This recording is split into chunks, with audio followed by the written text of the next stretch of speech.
All right, well, I am going to go ahead and share my screen and we'll get going this morning. So yeah, my name is Preston. I am the VP of Global Communications for an organization that is called the Exodus Road. And I'll share a little bit more about us as we really get into the presentation together this morning or afternoon, I guess, for most of you. But I wanted to just quickly point out we're honored to be partnering with Now Healthcare Recruiting, which is who you would have learned about, or through who you would have learned about this webinar today.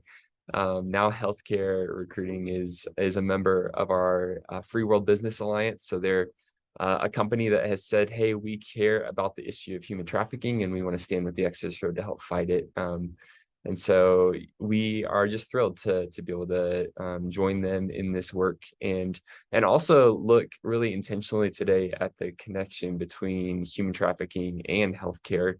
I'm assuming if you're on this call that you're in the healthcare industry. And so I hope that this is informative to you, maybe represents a first part of a conversation for you, or maybe it represents the next step in your understanding of what human trafficking looks like, specifically as someone in the healthcare industry. So I do like to always start by just introducing you to the Exodus Road. So the Exodus Road, we are a nonprofit that has a mission to disrupt the darkness of modern day slavery by doing three things: by partnering with law enforcement to fight human trafficking crime, by equipping communities to protect the vulnerable, and by empowering survivors as they walk into freedom. So those are three kind of components of our work.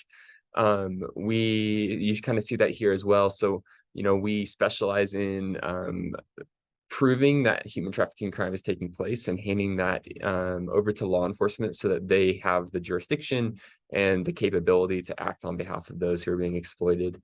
We also train communities like this webinar today, individuals who may be likely to encounter human trafficking, and we empower you to be able to see and respond to that in your local community. And we also walk with survivors as they're on their journey into freedom. As of September 2023, we've actually been a part of 2,444 interventions or cases where children, women, or men have been freed from human trafficking. We've helped to arrest over 1,200 traffickers and perpetrators in this crime. And we've supported 1,770 survivors with aftercare. And then we've also trained over 17,000 officers and citizens to fight the crime of human trafficking. And this call today will be an addition to that number, in fact. So I always like to begin too with a bit of base level knowledge about human trafficking. We're going to spend, just so you know where we're going, we're going to spend about a quarter or half of our time talking about what human trafficking looks like, especially here in the US where I'm located. And then we're going to pivot and we're going to look specifically at how that takes shape in the healthcare industry and some practical tools and resources and even case studies to help you be more equipped to respond in your day-to-day. So human trafficking at a base level is defined as the recruitment, the transport, the transfer, harboring, or the receipt of a person by such means as threat or use of force or other forms of coercion, abduction, fraud, or deception for the purpose of exploitation. There's a lot of words here that can feel kind of jargony, but I always like to point out a few things about this. This is actually the United Nations trafficking definition. And I always like to point out the words force, fraud, and coercion, because those are often kind of easy handholds that people have when they are looking in at experiences that an individual might be having to determine if human trafficking exploitation might be taking place. And then you'll notice this note at the bottom. It says, in order for a crime to qualify as human trafficking, it does not require that an individual is moved across state or country borders. So that's important to note, especially as we get into thinking about being in a clinic or in a medical environment and maybe encountering someone who you suspect might be experiencing trafficking. They do not have to have a history of movement, of physical movement necessarily, in order to be experiencing human trafficking. Today in 2023, there are an estimated 50 million individuals that are impacted by modern slavery globally. This is information that was published by the International Labor Organization just last year, and the data runs through 2021. In that same report, they estimate that 1.1 million individuals are impacted by modern slavery in the US. So when we talk about the issue, it's a global issue where the crime exists in every single country around the world. And when we look at it here in the United States, the crime is prevalent and evidence can be found of it in every single state in the country as well. Those impacted by human trafficking are organized kind of within two categories of exploitation. So when we break down that 50 million number, it falls into two categories. One is forced labor, which includes things, in fact, like commercial sexual exploitation, and we'll talk about that in just a moment. Forced labor impacts 27 million individuals within that 50. And then forced marriage is another category that's identified by the International Labor Organization, and it impacts 23 million globally. I often like to point out that these, while we tend to think of these as categorically dissimilar, they're in fact more like a Venn diagram, where somebody who may be experiencing forced marriage would also be experiencing forced labor. It's often much more of a combined kind of situation for those experiencing forced marriage. Labor trafficking, as I mentioned, represents 55% of all cases globally. And it contains numerous subtypes, including commercial sexual exploitation, state-imposed labor, and forced labor in the private sector. And one, I always bring up commercial sexual exploitation within the category of forced labor because it is one that gets a lot of attention globally, particularly because of how dark and difficult it is to grasp. It exists as a subtype of labor trafficking, and it impacts around 6.5 million globally, with women or girls accounting for 80% of individuals trapped in trafficking. I always point this out too. 80% is not 100. So the misconception is often that sex trafficking only impacts women, and actually globally 20% of those who experience it are men or boys. And then 25% of those experiencing sex trafficking are children as well.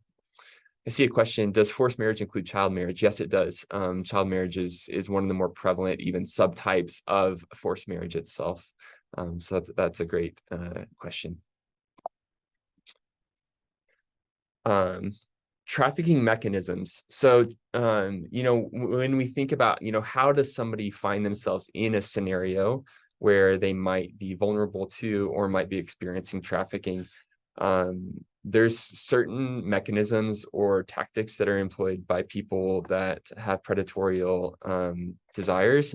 So traffickers often use false promises of other job opportunities, and that can be local or abroad, as a ploy to recruit women or men or children into situations of forced commercial sex exploitation or even labor exploitation as well. And one thing I like to point out is that increasingly social media and websites are used to recruit people via fake job advertisements. In fact, for us last year as an organization, when you look at the number of cases that we were involved in globally, 76% of our successful cases involved the use of social media as a mechanism for that recruitment or grooming or even the brokering of a victim of human trafficking. Our findings are more prevalent even than maybe it exists in the US. Some of the reporting in the US shows that 45% of cases of human trafficking begin on social media. But nevertheless, social media and the role of technology plays a major role in exploitation today. Turning kind of inward and looking within the US. So I've already said this, but at any given point in 2023, an estimated 1.1 million people are experiencing modern slavery. And when we think about those who might be more likely to experience it, there's certain demographics that have been identified, including these listed here. So foreign nationals and undocumented immigrants. The undocumented the lack of documentation is also a major mechanism for not only like ensnaring somebody into a trafficking scenario, but really holding them there, especially when you think of international movement, and perhaps somebody enters the country and then they have their documents or their ID taken from them. They no longer have control over that. That becomes a major mechanism for holding somebody in exploitation. Survivors of domestic violence and abuse can often be vulnerable to modern slavery, as well as people with disabilities, individuals with substance addictions, homeless and LGBTQ plus youth, and then also indigenous populations. So when you look at the makeup of those experiencing human trafficking, these are categorically those who might find themselves more vulnerable to it. And I think it's important to just note that as we're even thinking about, who you might see in a clinical setting. If they fit one or maybe multiple of these categories, they might be more likely to be experiencing human trafficking, and that's it's good for you to know. Labor trafficking in America. So I'll just quickly touch on, the industries where labor trafficking is most likely to occur within our borders include peddling rings. So I often like to point out, especially like street sales of items. If you see or encounter somebody who may be like selling things on the street, they may often be doing so out of a requirement by someone who's exploiting them. Agricultural industry, the construction industry, landscaping service, as well as domestic work, they all represent major industries where labor trafficking might take place. And then specifically sex trafficking as a subtype of labor trafficking, when we look at venues where that might occur, it includes things like illicit massage or spa businesses, the creation of pornography, so non-consensual and or like commercially exploitative pornography creation can feature victims of sex trafficking, as well as residence-based commercial sex, online ads, which could have a variety of venues, and then hotel and motel-based illicit crime.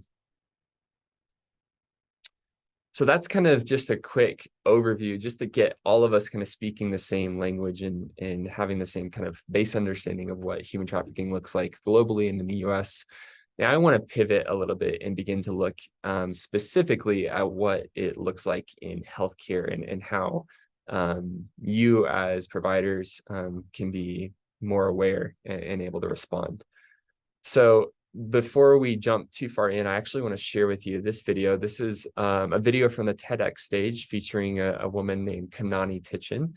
And she speaks about her experience encountering two different scenarios, one that she suspected was human trafficking and one that was confirmed human trafficking. We'll talk more about this, but I'd invite you to just hear from her and hear her words. And if we as healthcare professionals don't make it our business to learn about human trafficking, then we will miss it every time. So fast forward 1 year, and I'm now a pediatric intern on labor and delivery. So that means that I have my MD, but I'm now training to be a pediatrician. A young lady is brought in from the street, and she has delivered her baby on the street when the ambulance couldn't get there in time. By the time the baby made it to my care, it was cold, but otherwise remarkably healthy. The young woman sat in bed, quite composed, full makeup, beautiful hair, manicured nails, jeweled, and there was a man who stood in the corner. I figured he was the father, so I walked over to congratulate him, and he stared me down, crossed his hands in front of his chest, and said nothing. So I made my way back to the woman, and I asked her, so did you get any prenatal care? She said no, she didn't need prenatal care. I said, okay, well, how long were you in labor? She said that she had been having contractions for 3 or 4 days, but she had to work, so she just took painkillers and kept working. So I asked her, what kind of work would prevent you from coming into the hospital to deliver your baby? And she paused, and then she said that she was a receptionist. She looked uneasy. I felt uneasy. I had 3 or 4 other deliveries to attend to, so I left. I didn't follow up. I didn't attempt to get her by herself. away from her very intimidating male partner so that I could ask her more questions. I was frightened. So I said to a nurse, there is something really wrong in that room. And then I left. Lesson number 2, it is not enough to see. We have got to act. And it is hard to act. It takes courage, it takes training, it takes support, it takes a team of people to help us to help others. And we have got to stand up and step in, because if we don't, then it's possible that nobody else will. So in my 3rd year of residency in pediatrics, I was in the emergency department and I overheard an emergency medicine doc discussing one of the patients who had just come into the ER. And as I listened, something sounded off. She gave some fuzzy answers to questions about sex and about risk for sexually transmitted infection. And so I said to this ER doc, hey, I don't mean to pry, but it seems like your patient might be in the life, which is slang for sex trafficking. He kind of laughed a little, and then he looked at me like I had 2 heads. And he said, oh, okay. So I said to him, look, would you mind if I asked your patient some questions? And he said, sure, go ahead. So I did. And it turned out this girl and her friends were being bussed into the city by their pimp every weekend to work the hotels, to work the conferences. And then they were being bussed back to school on Monday. They turn in their homework.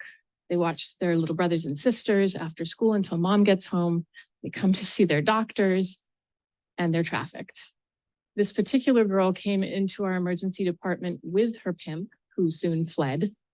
And then this girl told the emergency medicine docs that she just wanted her mommy. Yeah, so unfortunately, the stories that were shared by Dr. Titchin there are consistent with a lot of the statistics that are reported as it relates to human trafficking in healthcare. So you see here in one study conducted in 2014, as much as 87.8 or 89% of survivors reported accessing healthcare services while they were simultaneously living in a human trafficking scenario. And then within that same study, 68.3% of them reported being seen in an emergency department. Now, I think the question then begs, how do you begin to identify whether the person who's in front of you may be experiencing human trafficking? I think none of us want to make assumptions about someone's background, and yet there are red flag scenarios and red flag moments where maybe you have a heightened awareness to, hey, like there's something wrong about this situation. And so it's helpful to know some of the indicators. So one indicator of trafficking can be evidence of abuse or neglect. And so I think, in the medical environment, a good question to ask is the condition that has brought the patient to your clinic suffering from an issue that could have been easily treated if seen sooner? You saw the data on the previous slide. 68% of those who reported seeing a medical professional were in the emergency room context. And so it's likely that they might have experienced something acute or recent that demanded attention in the emergency room. It could also have been a scenario where they visited the emergency room because a condition had been building and building and building. And because of abuse or neglect at the hands of their exploiter, they suddenly needed emergency care. Another indicator can be lack of control of their identification or lack of agency and communication with a healthcare professional. So I think a good question to ask can be, has the individual you are treating traveled to the clinic alone, or are they with a friend or a relative? And if so, is that person, the friend or the relative, wary of the patient being seen alone? So you kind of heard it, especially in that first story, right, of the woman who had given birth, and there was a bit of a shadowy male character in the room, and the relation wasn't quite understood. And he seemed reluctant to be there, disengaged. If a person is wary, especially of a patient being seen alone, if they insist on serving as a translator, if the patient's first language is not English here in the US, then that can be a sign that there might be some level of control or coercion that's being leveraged on that patient, on that individual. Other indicators that are helpful are just to just ask, are they malnourished, or are they wearing, dirty, worn, or over sexualized clothing? I think in the same breath, like clothing that does not match the scenario. So again, you heard it in the first story, but the young woman had given birth, and yet she was there kind of in her best appearance. And why is that? Was that her choice? Is that the individual, the man that was with her, was that his choice? How much choice does she have of the clothing that she's wearing? Another question or indicator can be avoiding eye contact, distrusting authorities, or seeming fearful or detached. So a question that you could ask is, does the patient seem disengaged or withdrawn while care is being given? And as you ask questions about what brought them in, do they seem to be withholding information, or does their story change?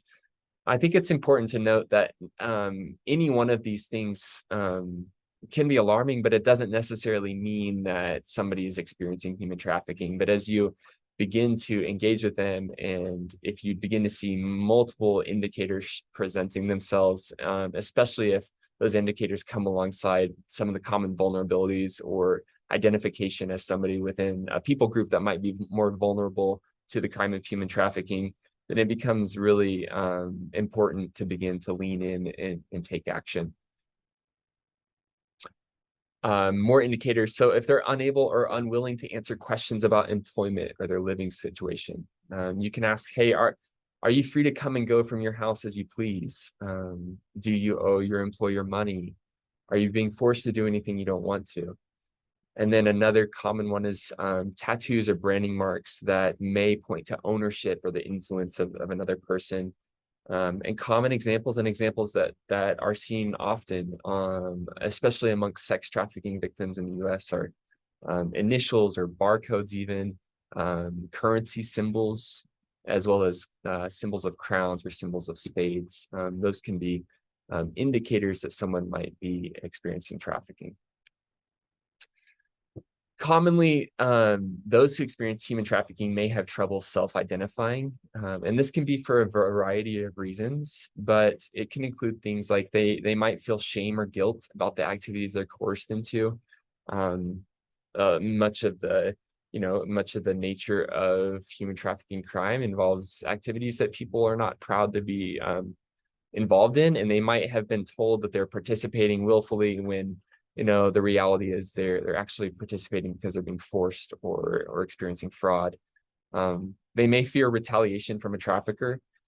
They may also feel a relational bond to the individual that's trafficking them. This is a very common one as well, especially when you think about like sex trafficking specifically here in the US.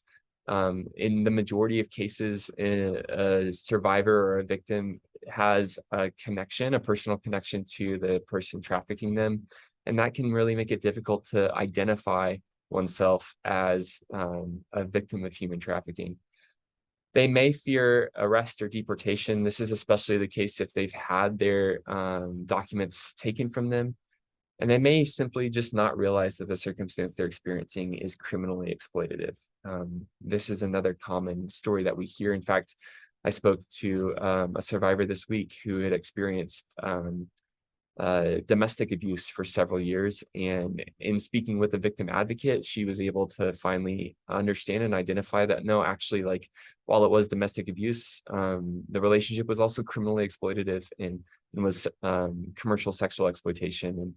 And I think it's more common than we might realize, how difficult it is to identify as a traffic victim. So that said, I think here are just some helpful questions for you to consider as you're engaging with both adults, and then I have a slide for children as well. And I think these are helpful because they allow you to naturally receive answers in conversations with patients that might point to exploitative scenarios in their lives without just coming out and asking them. So I think a question you can ask is, have you ever worked without receiving the payment you thought you would get? What does a typical work week look like? How many hours do you work? I think that can be a really natural question, just as you're asking them about, what's your life look like? If they say, oh my gosh, like I work all the time with no break, that might be a place to lean in, especially if their employer is their employer is within an industry that we've identified as being more likely to contain labor trafficking, for instance.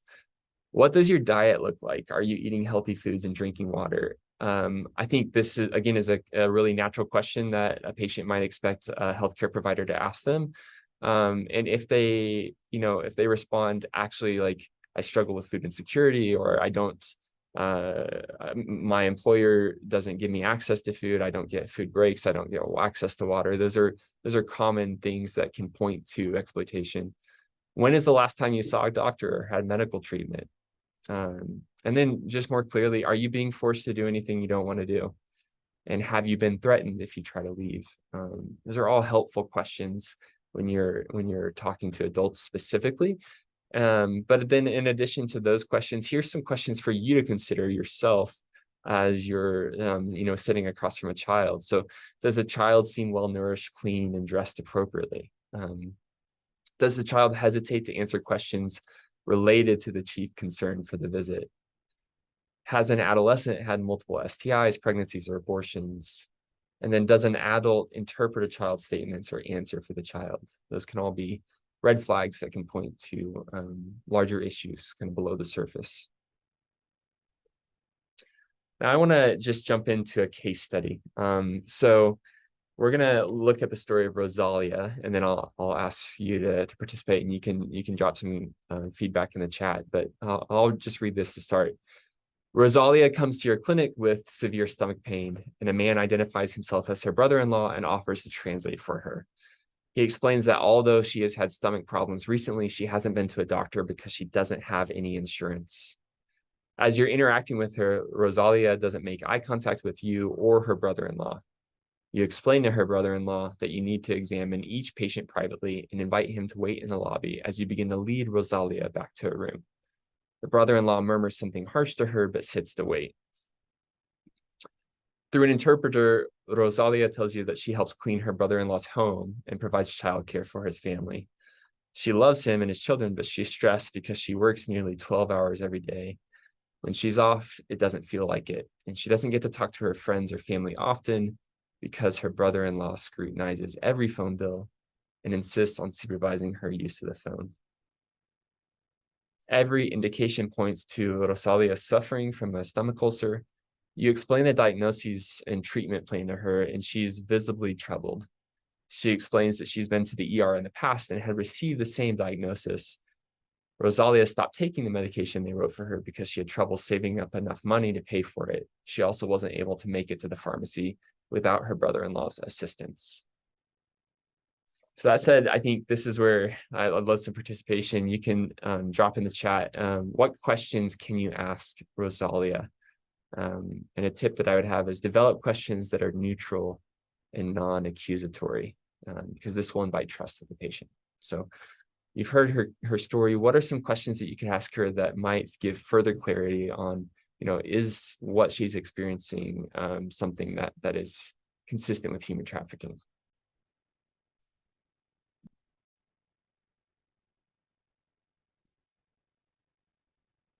And as you're there and adding your own questions, I would just propose these for you. So a few questions you could ask.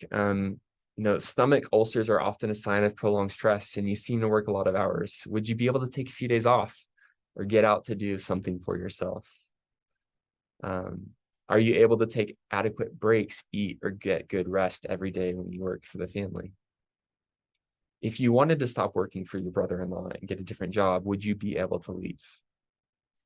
And then your brother-in-law seemed to speak harshly with you earlier. Does he speak to you like that often? And if so, have you ever felt harmed or threatened by him? These are real, just helpful questions if you're sitting across from someone like Rosalia and you're just trying to get a better understanding of what her experience is. Now, let's say you find yourself in a scenario and you realize that, in fact, there are enough indicators in front of you that you need to report what you're seeing. The thing that I would point out to you is you should always be upfront with the patient about your mandatory reporting responsibilities. Here in the US, healthcare providers are mandatory reporters for child abuse, and trafficking of a minor for sex often legally falls within the definition of child abuse. But I would just recommend that you check within your state. If you suspect that an underage patient is a victim, then I would encourage you to first report it within the structures provided by your employer.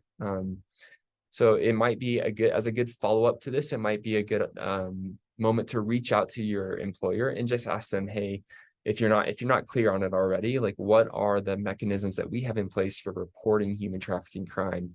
And does that differ if it's a minor or an adult? And what resources do we have available even to help better understand a situation and determine if what we're seeing is human trafficking? You can also call local child protection services to explain the situation and get assistance from law enforcement and social workers. Beyond this, many local agencies have tools like hotlines or tip lines that can help medical providers to describe a situation without revealing details about the patient, without breaking privacy law, and will help them to determine if what they're seeing is trafficking and if law enforcement should be involved. With the reporting of human trafficking of an adult, again, I always want to point you back to your employer's training and guidelines here. But if a patient is over 18 years old and is considered at risk, then often abuse must be reported to law enforcement within 24 hours. And those risk indicators can include things like if an individual is unable to provide or obtain services for their health, their safety, or their welfare, if they're more than 70 years old, or if they're lacking the capacity to make or understand responsible decisions. And then if they have like a medical, intellectual, or developmental disability, then that would make them considered at risk, and that mandatory report would really kick in. That said, how do you go about it? Again, refer to your state and employer's training and guidelines on reporting. But then within the US, the National Human Trafficking Hotline is available 24/7. I listed it on here. And like I said, you can call, you can describe the situation while keeping the patient's identity anonymous, and they can make a recommendation if law enforcement should be notified, and they can even get involved in that notification to law enforcement. I'm in Colorado. In Colorado, we have a Colorado State Human Trafficking Tip Line that also operates 24/7, and that resource is really phenomenal for helping healthcare providers here in our state to be able to just have somebody to bounce a situation off of and get feedback on whether or not human trafficking is occurring. So I just encourage you to do a little bit of research and find out if you have a local or state entity that really operates in that capacity, because they will have an even better understanding of the laws and legislation that exist in your region that are there to protect survivors.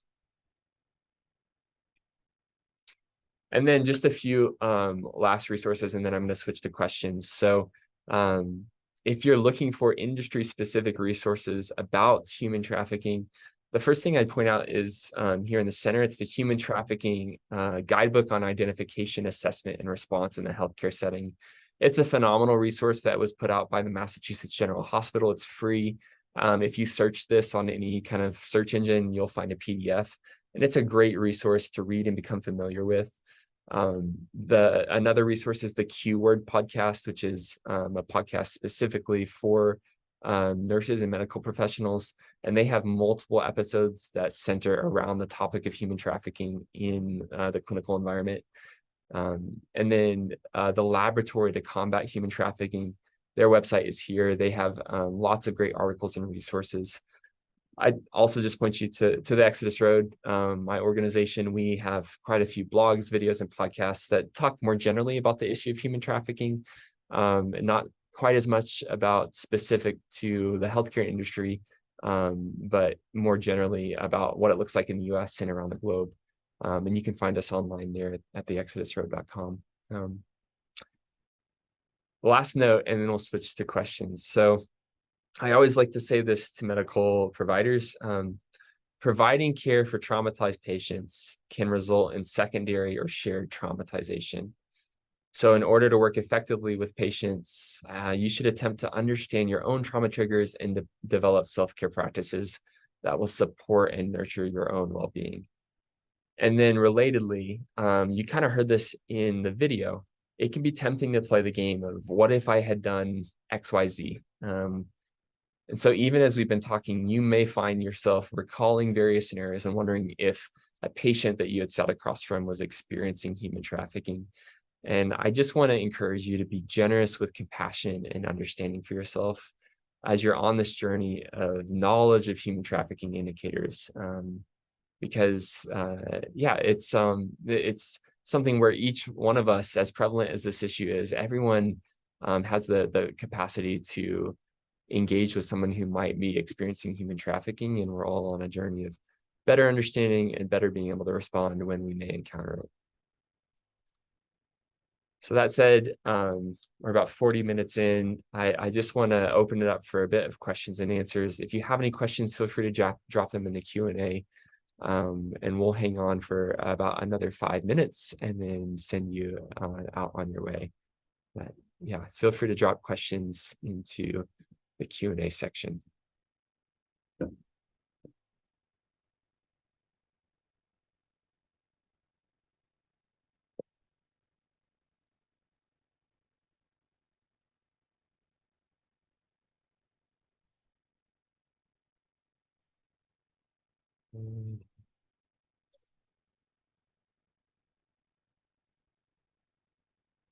Okay, well, if there are not any questions, then I'll just go ahead and wrap us up, and give you a pathway for asking those, if you have them arise. So again, I just want to thank Now Healthcare Recruiting for not only their participation in our Free World Business Alliance, but for caring deeply about educating their community about the issue of human trafficking and realizing that there's a really strong connection between healthcare and human trafficking. So thank you to Now for having us and for partnering in this really intentional way.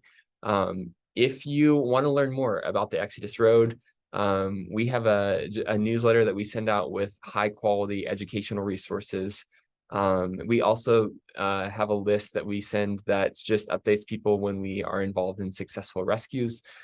So if you're just curious in general about the issue of human trafficking, you can navigate to our website, which is theexodusroad.com, and then just scroll to the very bottom of the page and you'll find this form. It's our newsletter form. You can sign up there and we'll be in touch with you. And then personally, like I said, my name is Preston. I'm the VP of Global Communications here. If you have any follow-up questions and you just would like to get in touch with us, feel free to send me an email. My email is right there on screen, and it's preston@theexodusroad.com. But yeah, it's been a pleasure. We're the Exodus Road. We have a U.S. office in Colorado Springs. We're in 6 other countries around the globe. And I just appreciate all of your attention and being present with us today for this important conversation. Have a great day and take care.